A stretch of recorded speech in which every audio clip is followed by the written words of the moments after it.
When we look at the story of the Garden of Eden, we realize that God instructed Adam to have a relationship with Mother Nature, that it is a man's responsibility to ultimately land and build a social relationship to the garden.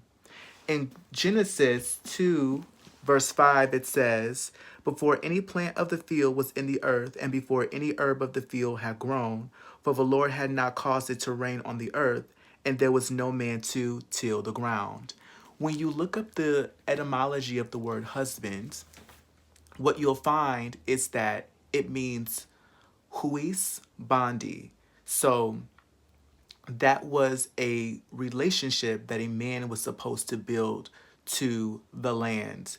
So, from the perspective of Marxian ecology, as ecological beings, this is the relationship that all people have to the land, and it is our responsibility to be good stewards of it.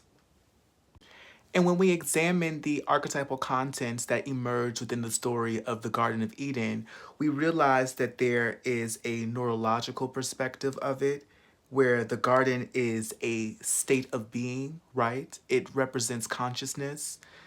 You ultimately realize the spiritual idea of the garden because of man's relationship to God, about being upright and doing your work.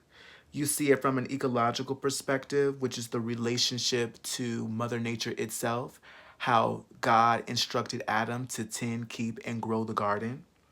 You see it from an interpersonal relationship, the relationship that man just has to himself, being an ecological being in the garden. You also see it as an interpersonal relationship, the relationship that we have to our partners or our parejas.